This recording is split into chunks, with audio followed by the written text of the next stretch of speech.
Hello student, I am Dr. Seema Sharma. Again welcome you in my new video.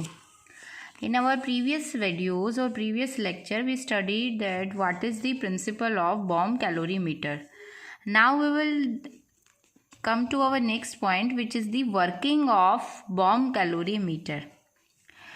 So bomb calorimeter is used for the determination of calorific value of solid or non-volatile liquid fuels.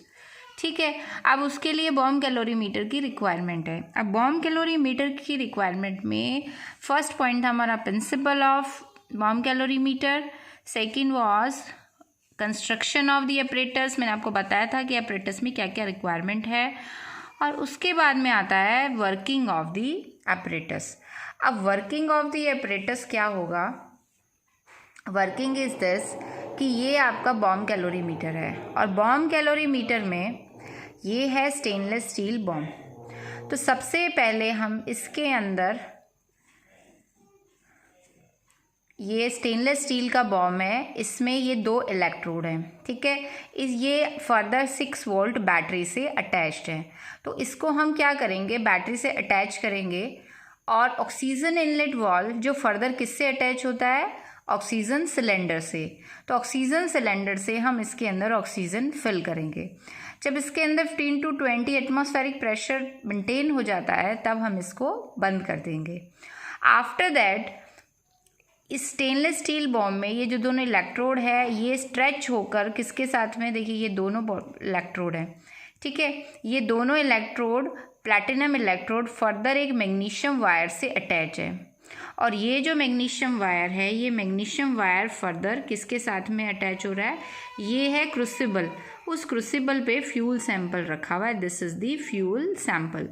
तो fuel sample इसमें रखा हुआ है. ये magnesium wire है और ये किसके साथ अटैच है, इन इलेक्ट्रोड के साथ अटैच है. और ये इलेक्ट्रोड फर्दर किससे अटैच है, 6 वोल्ट बैटरी से. ठीक है, अब इसको ये जो स्टेनलेस स्टील का बनाया हुआ बॉम्ब है ये किस में डिप किया हुआ है, कॉपर कैलोरीमीटर में. और ये जो कॉपर कैलोरीमीटर है इसमें वाटर को फिल किया है. ओके, तो अब ये जो वाटर फिल किया है इसमें ही वैक्यूम थर्मामीटर भी डिप्ड है और इसमें ही स्टिरर भी डिप्ड है. Clear. And now this is surrounded by jacket, air jacket, जिसमें वैक्यूम क्रिएट किया है सो दैट ये जो टेम्परेचर का जो एक्सचेंज है वो यहाँ तक होगा, इसके आगे टेम्परेचर एक्सचेंज नहीं होगा. और एयर जैकेट के बाद में वाटर जैकेट भी इसमें अटैच किया है.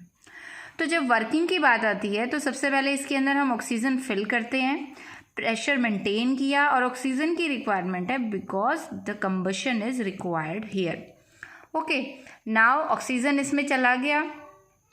अब हमने क्या किया, ऑक्सीजन जाने के बाद में फ्यूल सैंपल ली है.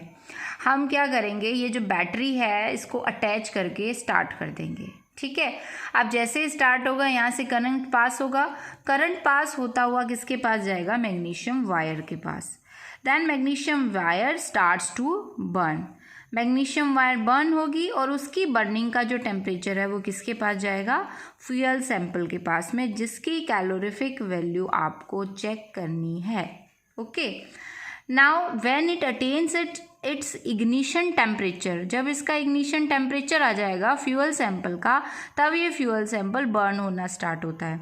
और जब फ्यूल सैंपल बर्न होगा उसका मतलब क्या हुआ, दैट फ्यूल सैंपल में प्रेजेंट कार्बन, हाइड्रोजन, सल्फर, ये सब ऑक्सीजन से रिएक्शन करेंगे और फर्दर प्रोडक्ट बनाएंगे और लार्ज अमाउंट ऑफ हीट और एनर्जी रिलीज करेंगे, क्योंकि फ्यूल सैंपल ऑक्सीजन की प्रेजेंस में बर्न होता है और ये रिलीज करता है एनर्जी को.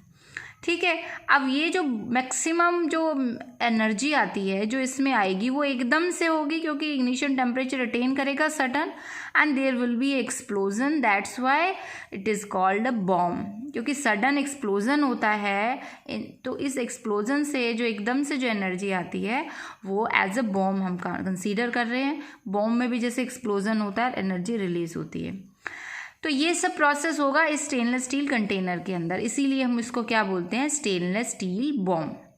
ओके, अब स्टेनलेस स्टील बॉम्ब के अंदर ये जो रिएक्शन हुई, पूरा टेम्परेचर आया, वो टेम्परेचर अब किसको ट्रांसफ़र होगा, इसके पास चला जाएगा क्योंकि हाई टेम्परेचर है और वो हाई टेम्परेचर इस पानी के पास जाएगा तो पानी का टेम्परेचर भी इंक्रीज़ होगा.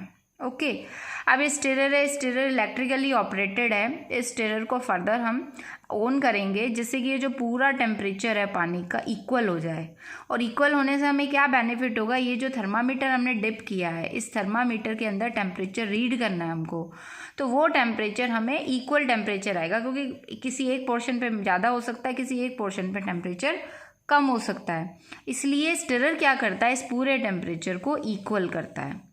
ठीक है, तो आप क्या करेंगे, जब आपने एक्सपेरिमेंट स्टार्ट किया था, उस एक्सपेरिमेंट को स्टार्ट करने से पहले इस बैकमैन थर्मामीटर से टेम्परेचर को क्या कर लेंगे, नोट करेंगे। और जब बैकमैन थर्मामीटर से टेम्परेचर आपका नोट हो जाएगा, उसके बाद जब ये पूरी रिएक्शन हो जाती है और रिएक्शन के बाद टेम्परेचर ट्रांसफ़र हुआ है, उस टेम्परेचर को भी क्या करेंगे, इस बैकमैन थर्मामीटर से हम नोट करेंगे। तो ये जो होल प्रोसीजर है, ये पूरा प्रोसीजर आपका किस पर डिपेंड करता है, आपके इस बॉम कैलोरी मीटर पर।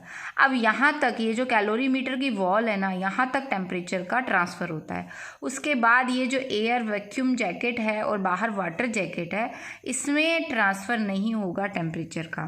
तो ये टेम्परेचर वाटर तक ही रहेगा।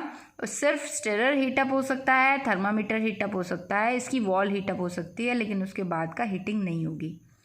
ठीक है, तो इस पूरे प्रोसेस में हमारे पास में दो वैल्यू आती हैं। First one is the initial temperature and second one is the final temperature. और इनिशियल टेम्परेचर क्या होगा, वो टेम्परेचर जब इसके अंदर जो पानी में हीट ट्रांसफ़र हुई है उससे पहले का टेम्परेचर। ठीक है, before connecting this 6 volt battery. And when we connected with 6 volt battery, तब जो टेम्परेचर ये पूरी बर्निंग होगी, एक्सप्लोजन होगा, फिर जो टेम्परेचर ट्रांसफ़र होगा उसका मैक्सिमम हाई टेम्परेचर, वो क्या होता है आपका final temperature.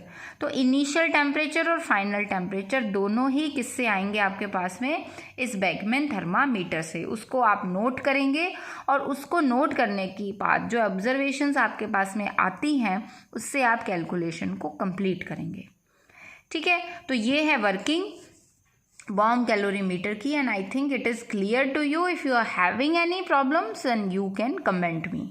Thank you very much.